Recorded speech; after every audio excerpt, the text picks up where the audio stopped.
Hey there, everybody. This is Doc. Hope you all are doing well. No idea what the crowd is like yet, but we're 1 or 2 minutes after the hour, so I'm going to go ahead and get things underway. Thanks for coming. As I've said, we appreciate you guys coming here every 2 weeks. Every time we do this, we try to run a pitch-free sort of webinar with a bunch of SEO goodness, and to that end, I think we've got something pretty meaningful going on today. We brought on a couple of the guys from Semantic Mastery, who most of you are probably familiar with, and some of you may not yet be, to talk a little bit about some of the things that they do, how they got started in the business, and then we're going to go right into some real SEO sort of hands-on training so you can get familiar with some of the tiered link building stuff that we alluded to as we sent out the announcements for today's webinar. So first things up, Brad and Hernan, say hi to everybody. What's up, guys? Hey, guys. Thanks for being here. Yeah, we appreciate you guys taking the time out for the BH.C crew. These are Hangouts, and so we haven't made the decision yet to do to go back to a proprietary or behind the membership platform yet, guys, but I assure you that we've been talking about doing it, and it will happen. So if you need information about how to join BH.C, get a hold of someone. It shouldn't be all that hard to figure out. Okay, so look, let's start off with Bradley. Bradley, I'm gonna, if you don't mind, I'm gonna ask you to sort of introduce yourself and tell us a little bit about what got you started in the SEO business, and then when you're done, maybe throw it over to Hernan and let him pick up from there. Sure, my pleasure. And thanks for having me. Appreciate it, Doc, and everybody at the Black Hat community. I've been a member for a long time as well, so it's kind of cool to. I haven't been active because I'm so damn busy with my own business, but occasionally I'll poke my head in there and soak up some of the goodness that's in there as well. So, yeah, I guess I got started in SEO about 2009. Was really when I first, to be honest with you, before that I could barely turn on a computer, and it's funny. I was I had been doing marketing on and off again for many years, more traditional style marketing. I had a real estate business many years ago when I was buying and selling houses back when the real estate market was really hot in the States, and so I did a lot of traditional marketing, direct mail, newspaper, bandit signs on the side of the road, stuff like that. Well, when the real estate market tanked in around 2007-ish, I got back out of it for a while and went back to doing electrical contracting. I was an electrical contractor as well. And about 2009, I'd gotten tired of about 2 years of working construction work again. And so I said, you know what, I'm going to try my hand at real estate again. I knew the market had changed, but when I decided to start my real estate investing business again, my quick-turn real estate business again, and I locked up some properties under contract right away, but when I went to go sell them or to flip them, which is what I had always done before, I couldn't find any buyers. And part of the reason was that the market was different, but the other part of it was that my methods of marketing those products were, those houses, those or land, whatever, I was still going after the traditional method, which was like direct mail and things like that, and it wasn't the digital medium. And so I started looking and studying other successful real estate investors at the time in 2009, and they all had a really strong online presence. Interesting. And so at the time, I didn't have the money to hire somebody like me now to set it up. So I said, you know what, I have the time, I just didn't have the money. So I decided to start digging into web design and an SEO and things like that so that I could start building exposure. And I mean, within just a matter of a couple weeks of starting to learn WordPress and SEO and things like that, I said, this is where I want to be. This is virtual real estate, And I realized that, like, the first dollar I made online was just flipping a domain. Like, I found an exact match domain that had a high search volume, purchased it for $10, and then I contacted several people. It was like Windows Austin TX or something like that. I can't remember exactly what it was, but I think it was Windows Austin, Texas. And I contacted some window companies in Austin and said, hey, look, I got this domain for sale, and I showed them the stats in the Google keyword, at the time it was a keyword tool, showed them the search volume and said, hey, if you buy this and redirect it to your site, you could get some traffic. I really didn't know what the hell I was doing. But nonetheless, I was able to flip that domain and make some money, and that's when I said, this is it. This is virtual real estate.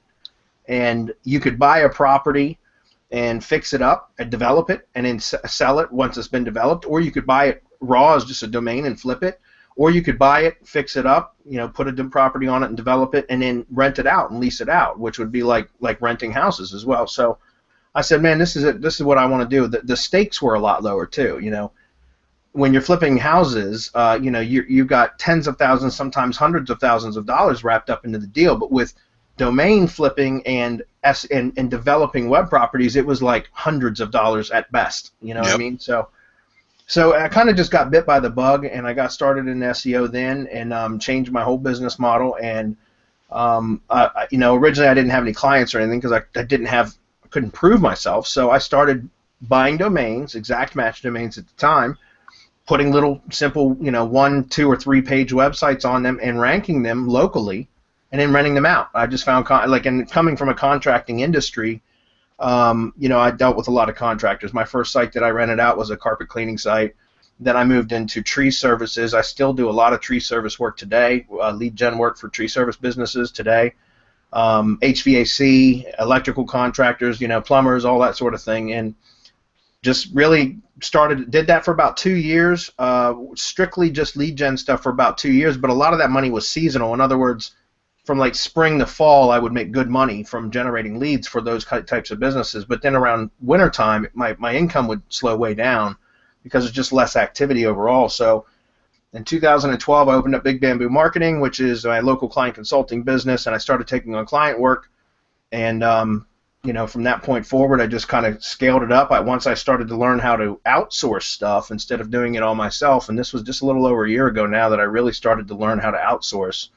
Then that's when my business really took off and was able to pretty much, now my local consulting business kind of runs itself because I have the right people in place to run it. And now I work, most of my time is focused in on semantic mastery and building this business, if that makes sense. So. Yep, gotcha. Yeah. What about you, Hernan? What do you got to say for yourself? Well, I'm from Buenos Aires, Argentina.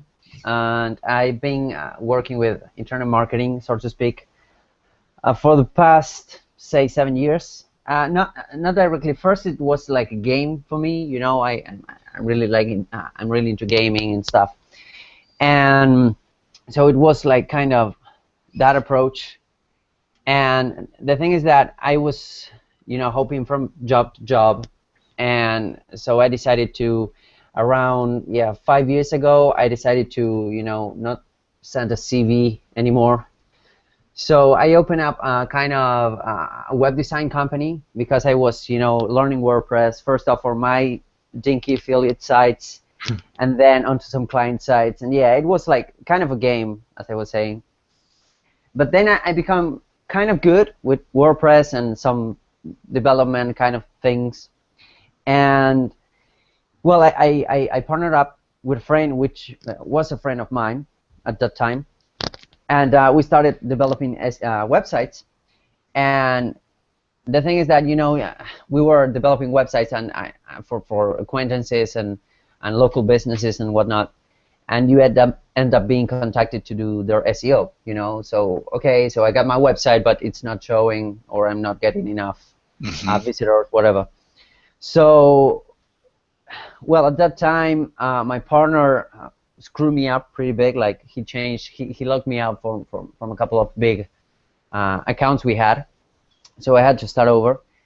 And as I was entering SEO and things started to work really well for me at that time, like 5 years ago, 4 years ago, you could rank, with a couple of Web 2.0s. You still can now, but it was like, you can just fire up SE Nuke and get up a couple of campaigns at that time and get a website ranked. So I became really good at it, or what I thought it was good. So I started providing services for companies with SEO, website designing first, and then SEO, and then just only SEO, because website design was, I liked it, but it wasn't as fun as SEO, I should say. So I started that, and I was doing clients like for the past three years, I've been doing client work, strictly client work, and I got tired about it, so I started a couple of affiliate campaigns, and then I met Bradley. I think it was at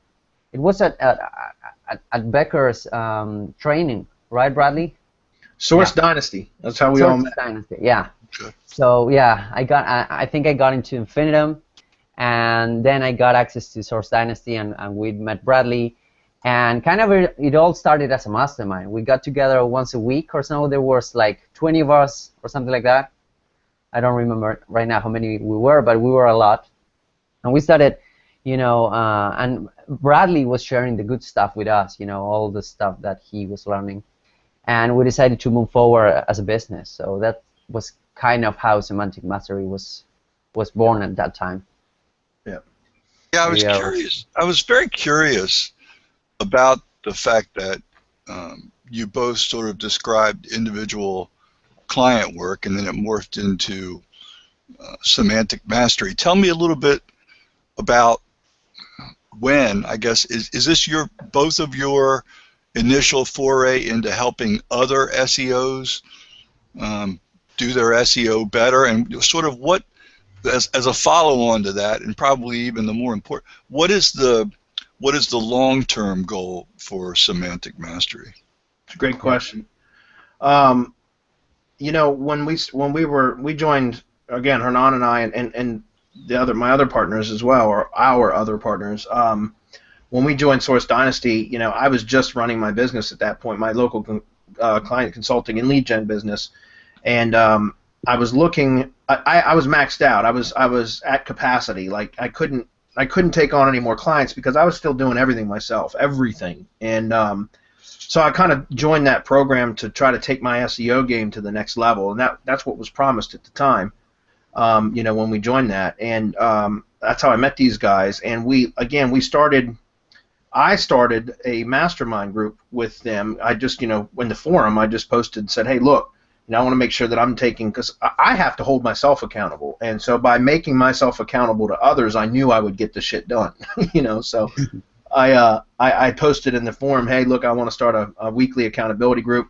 We get together, we set goals for the following week, and then when we meet, we'll review, see what goals we hit, what goals we didn't, and then make new goals, and we'll do that once a week. And it really wasn't meant for me to, or for us to teach other people. It was just to hold each other accountable. But what was interesting, when did we start Semantic Mastery? I saw that pop up. We started whenever Source Dynasty was launched originally. So I believe that was, 2013. Yeah, 2 years ago. 2013.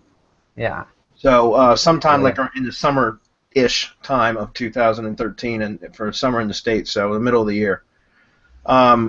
But again, we originally were just meeting for accountability purposes, to help each other out, to help each other to progress and to get better at our businesses. And it's funny because it ended up, and I don't really know how it happened, but I just was sharing one of, like, the IFTTT strategy, for example, which I know we're going to talk about in a little bit. I started sharing that because I had learned that strategy about 3.5 years ago now, and started to develop it. Interesting story on that too, but that's for another time. But I had started to develop the IFTTT link building strategy, and I started sharing that with the group. Next thing you know, it ended up being every week. It was like me teaching and questions being directed at me. Right.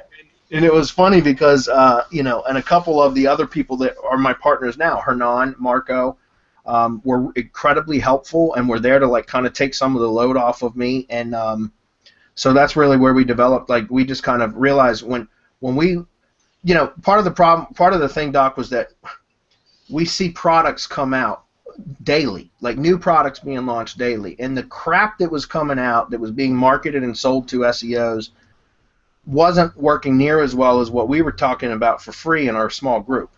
And so that's when a couple of the people said, hey, you guys ought to really make something out of this, and turn this into a business. And so we kind of met and decided we were going to do it. And interestingly, there was about 20 of us, like Hernan said. We originally had set up a co-op, so it was a business co-op, and it was like all of us, all 20 of us, were going to try to make some business out of this thing. And it was just a nightmare. Yeah, it was. It was too cumbersome, and nobody, it was too many. too many Indians and not enough chiefs. You know what I mean? And like, and and so like we, after several months, probably 2 or 3 months of us kind of flailing and being blown around by the wind, we decided that we needed to really streamline and get serious about it. And that's where really the core group of who we are today, the Semantic Mastery business is Hernan, Marco, Chris Pilwen, Adam, and me. So it's 5 of us. Yeah. Okay. Yeah. But funny thing was that when we started that mastermind, we had all kinds of people. We had more technical people. We had more SEO-oriented people. We have sales people, in the same mastermind. So everyone was kind of, giving their insight on each stuff. So I've learned a lot. I've learned more there than in any other mastermind. So that was, something good. Something good was cooking over there, because you had all of those people, business people, because most of the people that went into Dynasty and then later on to our mastermind was, business people that they were running their own business with their own problems, and we shared all of that. And it wasn't only, SEO related. It was also business related and online business related. So we shared a lot of good stuff on outsourcing. Bradley did, and we went over conversion optimization, email marketing, whatever you need to do, to be successful. Yeah, sales, because we had a couple of real good salespeople. And after all of that, it kind of we developed the group that we are today, where we try to not only focus on SEO, but helping others SEO, ranking their sites better or getting better at SEO, but also getting better at their business, because we have been getting hammered with questions on people that they know how to rank videos, they know how to rank stuff, but they do not know how to monetize it. I was one of them, I could rank anything or pretty much anything, but I couldn't make a dime out of it. Right. So these guys helped me a lot, and that's kind of what we are putting out there. Yeah. So in that way, it kind of reminds me of what we like so much about Black Hat community, where there is like Bradley said, there's so much junk that's put out by people that I don't really even think practice SEO, but for whatever reason, they saw that people who are new or are feeling their way around in SEO would buy internet marketing related courses and junky plugins and things like that, and right. So they just come pounding on your door. And because most, a lot of SEOs really don't have someone to reach out to and get good advice about these kinds of things, they just they have some success. They don't support their products. They come and they go, and they're junk.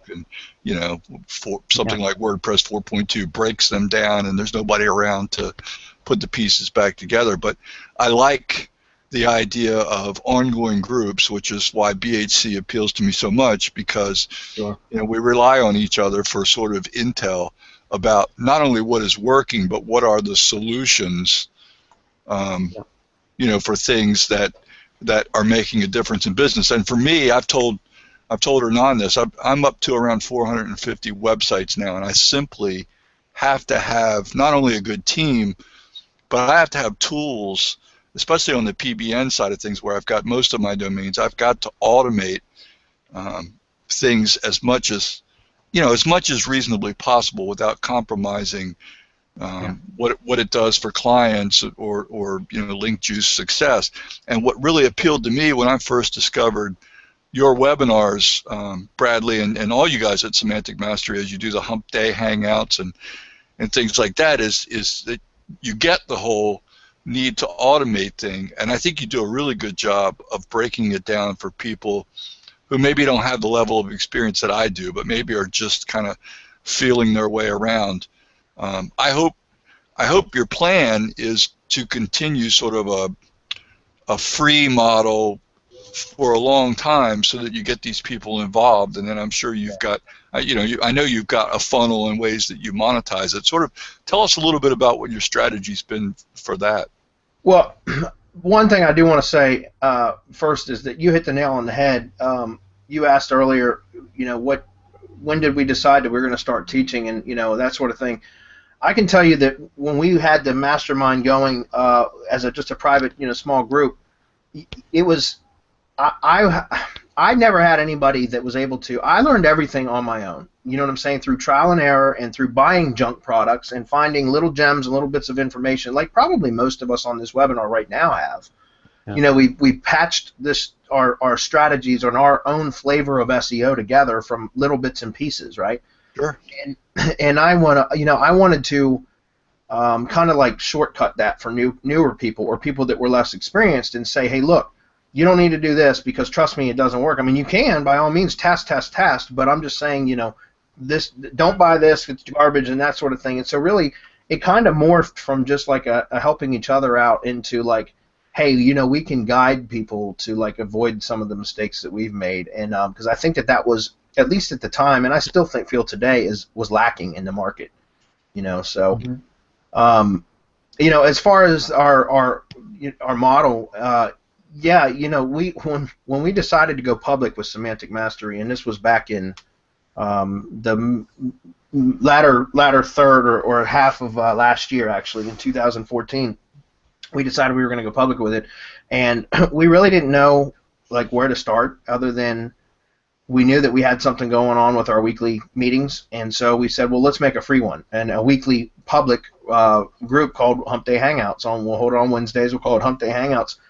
And that was really our jump off. Like, we just started in October of last year. Tomorrow, is today Tuesday? No, today's Monday. I work 7 days a week. So. Amen, brother. Hump Day Hangouts this week is, I think, our 35th or 36th episode, and we haven't missed a single week yet. And so we started, I think it was the first week in October or the second week in October of last year, and that was really where we started, was that. We said, we're going to go public with this. We're going to start off with Hump Day Hangouts, and we're going to do, an hour and a half. At the time, it was an hour and a half, but now it's just an hour every week of just free SEO Q&A to start getting exposure. And that really is what jump-started us, and we love it. I absolutely love doing that. So yeah, and what's funny is that we started to see the same questions, being recurrent over and over and over again. Like how to get clients, or how to rank this, or how to rank that, and that was pretty much, packing all of that information, or kind of making available all of that information in a digestible matter, because right now we have 36 weeks of video, and it can be, a kind of a pain in the ass to go through them all to find a specific question. So we end up packaging them and, like selling them as products, kind of, to make them readily available for people to get those pain points answered. And I think it resembles a lot what you guys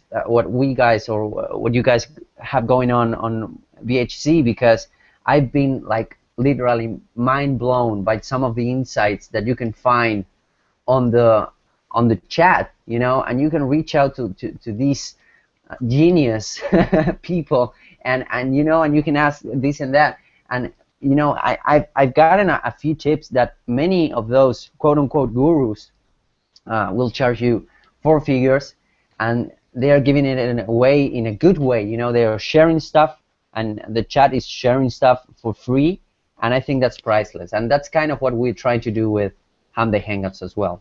Yeah. Let's talk a little bit about your automation and your link building strategies, if you don't mind. I think we're at about the 25-minute mark, give or take, and I want to spend as much of the. And I try to end these things around 3 o'clock, if not before, if at all possible. So, let's spend the next half hour or so sort of talking about your philosophies, and then some practical knowledge about how people who, let's say for example, they've got money sites and they've already got tier 1 underway, but maybe tier 1 isn't providing all the bang for the buck that it could for their money sites, or for their client money sites. How would you work with somebody like that, and what would you design for them? Hernan, you want me to start? Yeah, go ahead. Okay. I think one of the most important things for step one is your tier one and developing that what we like to call a semantic hub. Okay, so in other words, it's your social hub, your network of sites, which we our tier one branded network is what we like to call it. And guys, it's you guys all attending right now. I know you know what I'm talking about, but like having your major social media accounts, Google Plus, YouTube, Twitter, LinkedIn, Facebook, those your heavy hitters, Pinterest if you got a lot of image stuff, but then also developing those additional Web 2s that are all high authority. Many of these sites are actually part of Google's social data hub partners, like Delicious and Digo, and Blogger actually used to be. It isn't anymore, but Google Plus, and having these sites that are high domain authority, incredibly high trust level, that you can pass authority back to your site. But I see so many people do it wrong, where they just set up their accounts, and they think that that's all they need. But that is really ineffective. You can get so much more power out of your tier one branded network if you interlink everything together. And it reminds me of the days several years ago when we used to do link wheels, and link wheels used to be incredibly effective, right? They used to be. But we're essentially doing the same thing, where your money site would be the hub, and then everything else links. All your other social profiles link to the hub, and then also link to each other where possible. And it creates this massive wheel of like just authority that you can use to first of all pass authority, build your brand, and also it can be used as kind of an SEO firewall that you can do all of your link building, your additional tiered link building to that, and it keeps your money site safe.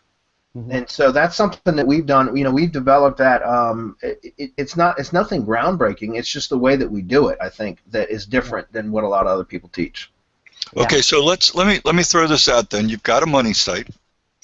It's regularly or semi-regularly being updated with content, and you're then using an automation tool like IFTTT, I guess, to push that content out to these branded properties directly. Then is that what you're suggesting? Yeah. Yep. Okay. Let's talk a little bit. I mean, please, if there's more you want to build on that, then fine. But let's talk a little bit about then, in practical terms, how those branded properties interlink and how you make that happen. Go ahead, Hernan. I'll let you take this. Yeah.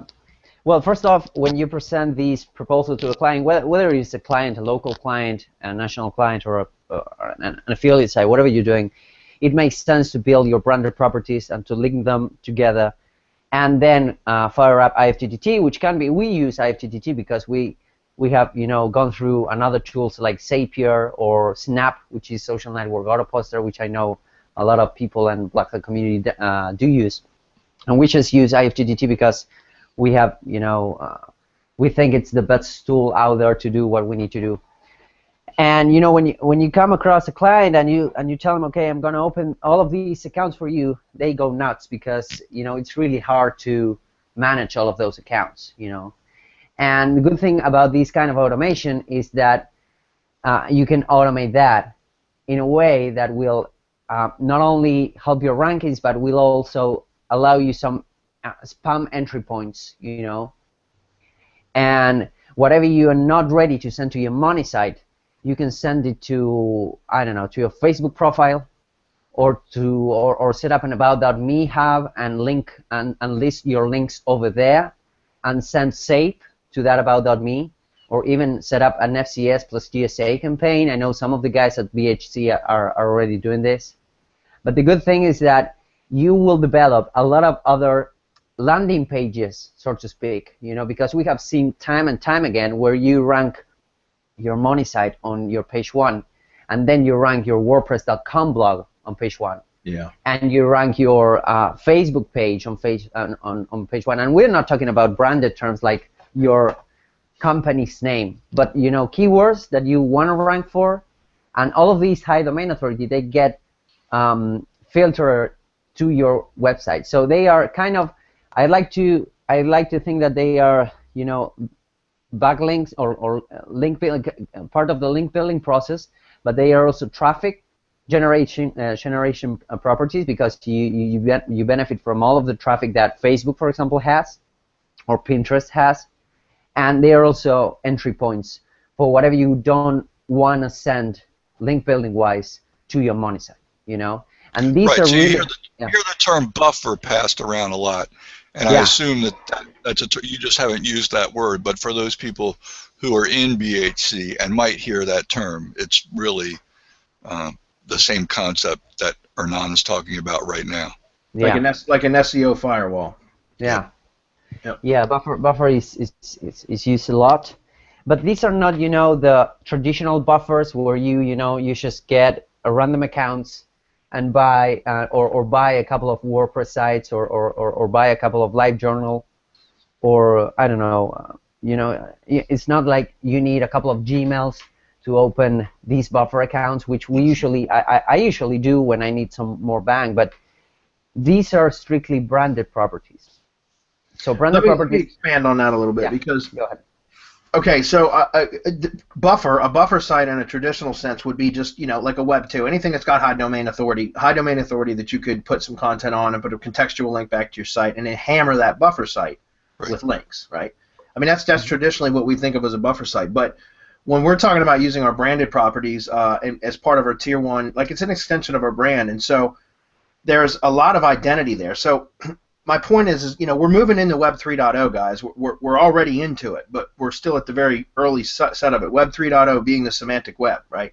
And so one of the things that I see, you know, and that we're moving more into is that we have to have an identity. Everything has to have an identity, and that's what I mean. What do you think Google Plus is? Google Plus is just an identity validation tool. It's part of the semantic web engine for Google, right? And so I know a lot of people don't like Google Plus much. I absolutely love it, but my point is that when you create a Web 2 account or a page or a link on, you know, a child account on a blogging account somewhere, and you just put a piece of content up with a link back to your site, but there's no interconnectivity, there's no identity there. It's what I call an orphaned account, okay, because it's a standalone page on the web that isn't interconnected to anything else. And so does that link still have as much? Would that link have as much value as another link from another? It could be the same property. For example, WordPress.com. You could set up a WordPress.com blog,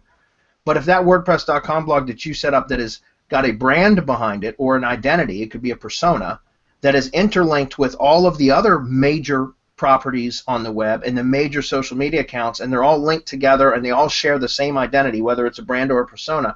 Which link is more valuable? The one on the orphaned page or the one from the highly themed interlinked property with a strong identity or strong brand behind it? Which one's more powerful?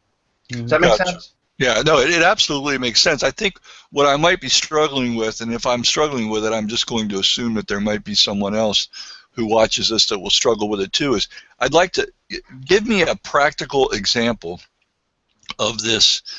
Let's take all these properties that are branded and on our tier 1. Give me a practical example of interlinking between them. Okay, great idea. So, like for example, on your Google Plus page, whether it's your profile page or a business page, in your About tab, there's a links section. If you're on your profile, if you're on a Google Plus profile, which would be, you know, a person or a persona, there's going to be a profiles link section and then a contributor to section. All of us that have been in SEO for a while know that there used to be Google authorship. Well, Google authorship's still alive and it still exists. They just don't show authorship images in search results anymore. Excuse me. Right.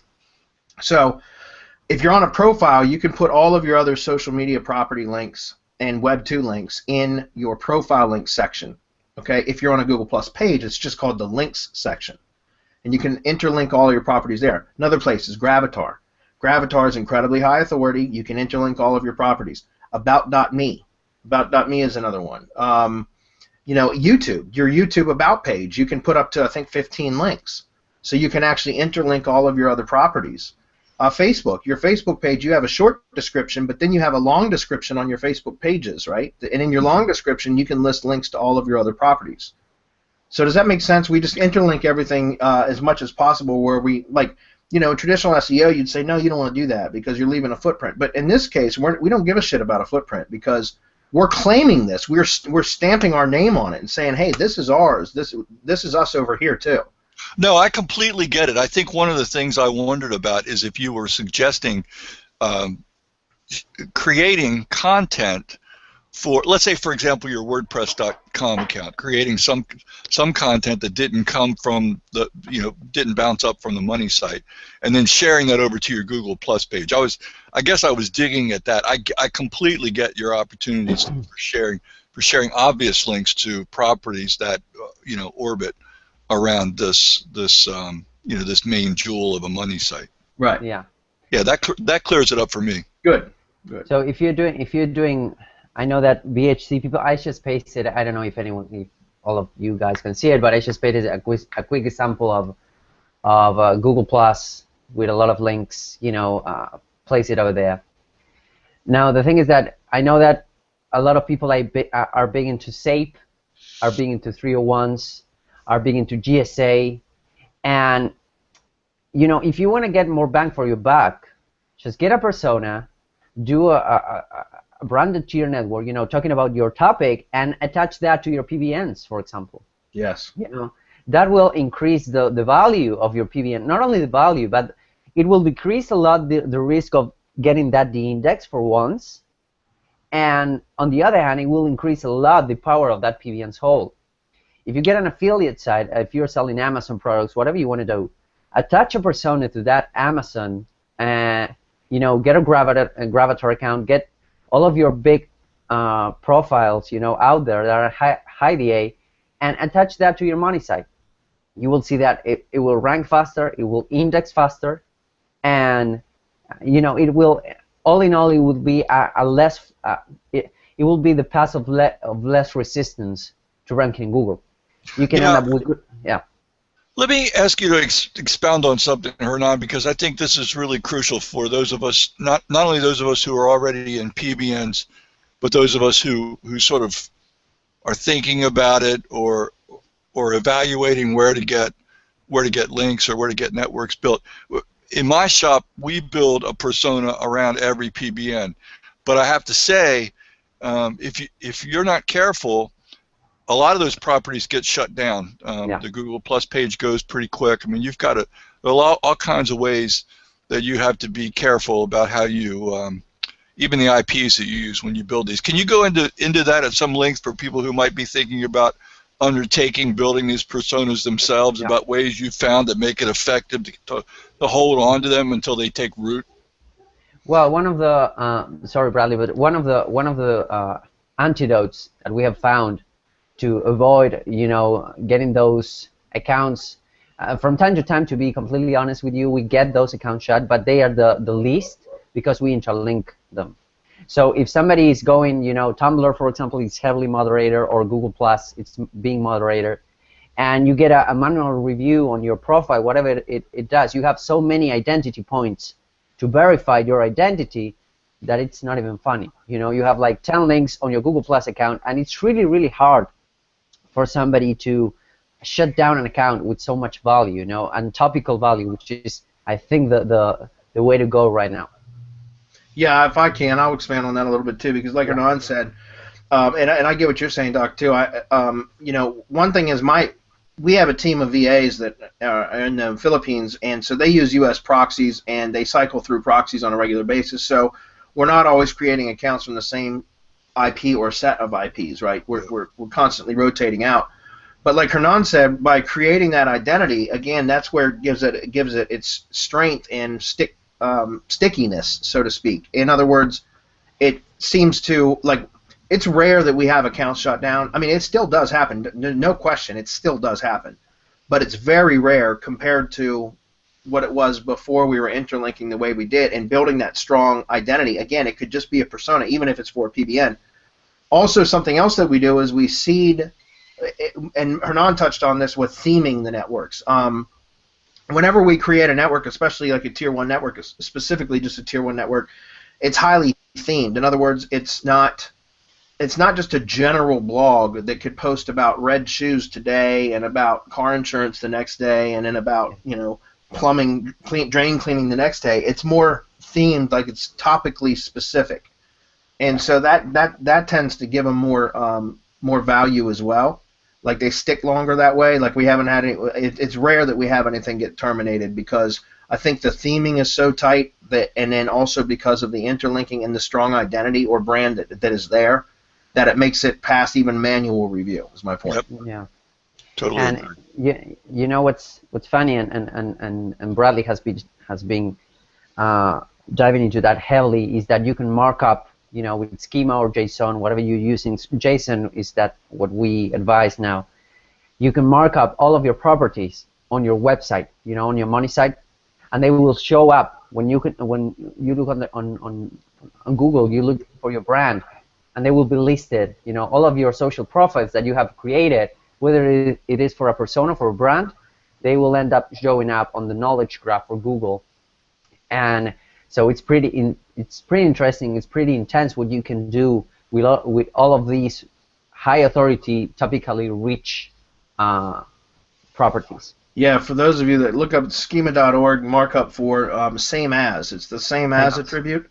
Okay. Very, very powerful. We're using JSON LD markup now. It still uses the schema designations, but it's not HTML markup. Instead, it's a script that sits in the header, and it's so much more effective. It's a superior language in my mind.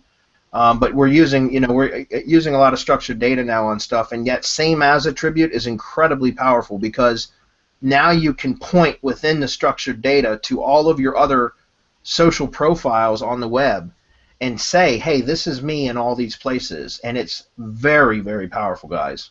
So it's not visual, it's just read by bots? That's correct. Yeah. That's correct. Gotcha. Yeah. It's somewhere where you will list it like on a sidebar, on a footer, or even your contact page where you will list your social profile so that people can reach out to you, or you can mark up those with the same as attribute. People will not notice it, and it will show up like it will give you a lot of bang.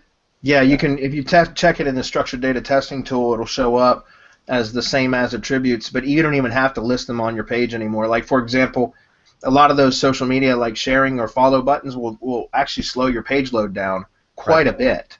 And so I actually stopped using a lot of those follow buttons on my sites now because I'm just marking them up in the head section of the site with the JSON LD and using the same as attribute, and it validates the structured data testing tool, and it's very powerful. Okay, let's start talking about, let's go above Tier 1.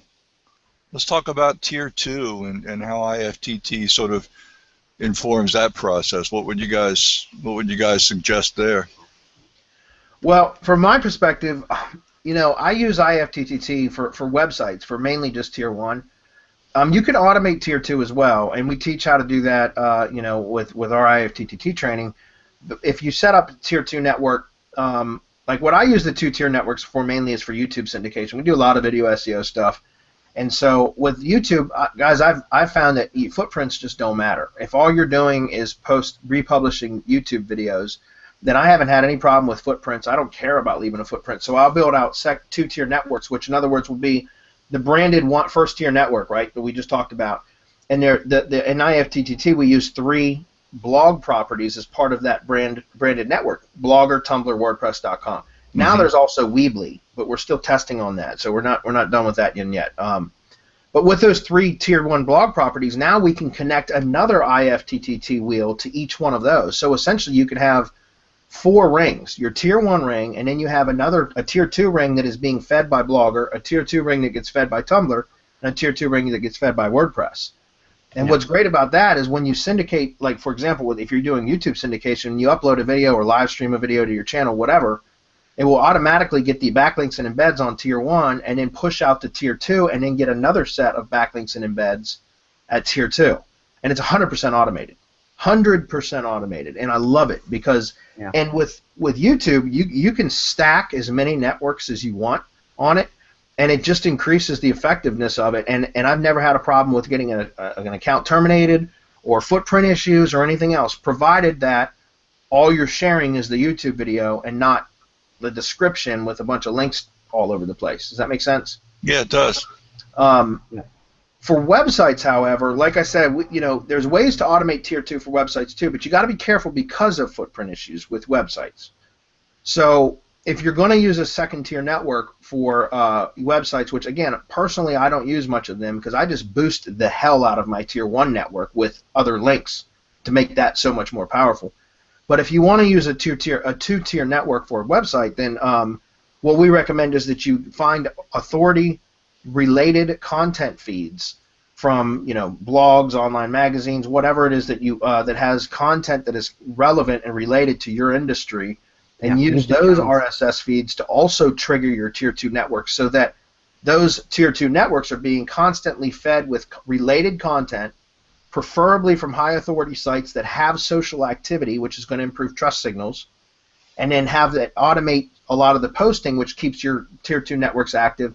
And every now and then when you post to your blog, it will also syndicate to tier 2, but it'll be buried amongst all of the other related posts. Does that make sense? Sure does. Looks great. Actually, I use that strategy myself for my PBNs, and it's an amazingly effective strategy. The RSS feeds, in my opinion, not to derail what you guys were talking about, are kind of one of the most underappreciated. Yeah. Yep. I mean, there is so much stuff being written about by true authorities in areas where we want to be an authority, and just capturing that information and formatting it in such a way that it looks like a post. Even in a sidebar widget, guys, it helps to build authority and trust. And trust. Yeah. Yep. And you can grab a YouTube feed, a playlist or a channel YouTube feed, so that if you get a couple of really active and highly relevant YouTube channels, you can get their feed and post it to your PBNs, for example. And you can also grab Pinterest feeds from those boards which are highly active, and they will link back to Pinterest, which is a really high domain authority website. You can do a lot of stuff with feeds. It's a shame that. Yeah, and you can keep your content highly relevant, which is important for building trust flow. And in my opinion, trust flow is the most important metric in SEO right now. Yeah. So you can keep your content topically relevant. Plus, you can get the authority. Just the activity alone will also build trust because it's consistent activity. And then also, if you're republishing or sharing content that's got a lot of social activity, trust flow isn't a one-way. It's not a one-way street. Like, you can actually build trust flow by sharing and outbound linking to other sources. Yeah. So that are topically relevant, if that makes sense. Yeah, absolutely. I've manipulated it myself. Let me ask you a question about Pinterest. This is kind of a selfish comment, because I've not used Pinterest all that much, but I've got a couple of things that I think might be suitable for it. But most of my niches seem so manly and so non-graphical. Does that make sense? I mean, I'm gonna say something that's probably politically incorrect, but I always thought of Pinterest as a place where my wife would go, and she would look at her next pair of shoes, or her next 4 or 5 pairs of shoes. Right. But I know that there's a lot more to that, and it can be used for things that are probably not what we think of when we think of Pinterest. Give us, if you guys have any ideas, share those, please. Yeah, it's funny that you mention it, because I've been into Pinterest all of these morning, getting feeds from boards and whatnot. And there is a lot of, first off, Pinterest will rank, and they will give you a good insight of what to rank for. You can uncover niches by Pinterest only. But it's just for the sake of this webinar, you can get, Pinterest is pretty much, there is a bunch of niches of Pinterest. I've been looking for car pictures, martial art pictures, to theme some personas network that I won't be using right now, and you mash those feeds with a couple of other feeds, and you will get a highly topical feed that you can feed to your PBNs or to your persona FTTTs networks. So I really like that. And you have these pretty cool Pinterest widgets that you can show on your website, on your PBNs, or on your affiliate sites, and they're really cool. I'm only to dig out the code, but you can show those, and they will automatically update when the board or the search queries update. So you have fresh content, as long as the RSS feed, as well as the RSS feed widget, you can have a Pinterest widget, updating on autopilot as well. So that's another topical point. Doc, I got to be honest with you. I've been the same way about Pinterest. I just always avoided it, because I never really thought I had any niches or industries that I worked in that really would have a place on Pinterest. But interestingly enough, it's funny that you bring it up. But I think Jonathan Ledger, he just I saw a promotion for a thing called Social Multiplier, and it's essentially just a Pinterest bot. Yep, that's what I saw. Yep. Yeah, and I picked it up, and just again with absolutely no knowledge of Pinterest, I picked it up because I watched the webinar, and I said, guys, I just talked about earlier in the webinar today that that stop buying stuff. Well, I got to be honest with you, I'm a junkie when it comes to buying products and stuff. Yeah, I might have a little bit of an issue myself. I consider it playtime though. Like Right. I pick up stuff when I have a little bit of downtime. I play with it, and every now and then you'll find something that's really good. And then we run with it, and we'll recommend it to our students at that point. But I picked up that Jonathan Ledger bot a couple days ago just to start messing with Pinterest, and I can see some real traffic potential in Pinterest that I've overlooked all this time. Yeah. So I don't have much experience with it yet, Doc, but I think there's potential there in almost any industry, to be honest with you. Yeah. For me, it was just hard to get my head around the idea that, I mean, I'll give, like let's say tax accountants, for example. How do tax accountants translate onto Pinterest? What do you have, a snapshot of a 1040? A snapshot of somebody? Yeah, I have no idea how that works. Like I always thought of it as a place for pictures and maybe videos. So that's what hamstrung me for the longest time. Yeah. Yeah. If you want to post, IFTTT, I don't think it supports right now Pinterest, but if you want to post to Pinterest, you can get the pro version of Snap, which is, I think they have a dev version, and you can use that on your websites to post to Pinterest. The free version won't do it. We were using Buffer app. It's buffer.com to post to Google+, but Pinterest is a freemium. It's a premium feature of that. So if you get the social network auto poster just for that particular platform, it will be worth it. So whatever you post, it will be reposted to Pinterest with the feature image that you set up. If you're in WordPress or whatever CMS that you're using. I just wanted to reiterate on something. If you're using hubs, all of those social profiles where you can stack up links like Google+ or YouTube or some others not so Google related like About.me, Gravatar, then you can go to town over there. I have been testing a lot with GSA and FCS and some SAP 301s, kind of, instead of blasting your entire web ring, just blast those particular websites where you can stack rings, where you can stack links. You know what I mean? Kind of acupuncture SEO. I like to call it that way because those are the pressure points that you want to push. For PBN, I've been using PBNs for tier 2 now. They work really good. And if you have citations, for example, list your high authority citations on your hubs, like About.me. I love it. Behance, it's another. 500px, it's another. We have a bunch registered as hub because they will mark up those Web 2.0's profiles. So if you can go to town to them, and that will distribute link shoes all over the place. You know what I mean? So I've been testing that a lot with social interaction, like tweeting your About.me and blasting the tweet and those kind of things, and it's working really, really well. That's right. And Doc, if you don't mind, one of the attendees, can they see the links of the discussion stuff? I don't know. Can they see that? I don't know if they can see these or not. It says public. Okay, because C. Carter posted that link to the Google Developers Console for the social profiles and talking about the same as what we call semantic hubs. Guys, that's incredibly powerful. If I know we're talking about tiered linking and stuff like that, but that's something that you guys should be putting in practice for all your sites, and you're going to see a huge difference if you do that. Yeah, thanks for posting that, Carter.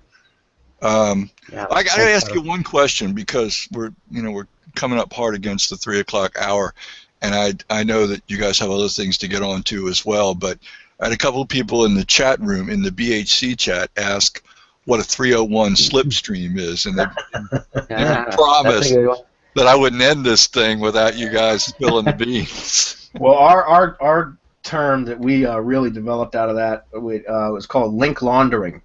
Yeah. Because just like you launder dirty money to make it clean, we launder dirty link juice and make it clean. Okay. So let's talk a little bit about this. I mean, whatever time we've got left, got to kind of clarify it for people. Go. I'll let you, Hernan. Sure. Okay. Thank you. Um, you can stack 301s. It's kind of stacking 301s or method that will pass link juice directly. And our theory says, and our tests are saying, that double 301s or even triple 301s, like getting first off, get on dumbcop.com or get on Register Compass, filter a domain by DA, and you will get all of those Chinese spam domains. Like they have hundreds of thousands and in some cases millions of backlinks. That they are de-indexed. They do not. That doesn't matter. You can 301 that to whatever you want. In fact, we want to laundry all of that link juice that we know it's spam, of course, but to affect positively tier 1 property or to our money site directly. So what you would do is to 301 that high domain authority website to maybe a high trust flow website that you can get on the same tools, and you will have one 301 there. And you will then 301 that to a high domain authority website like your, I don't know, WordPress.com or whatever you want to do, like a semantic hub. That will be a good place to place a semantic hub.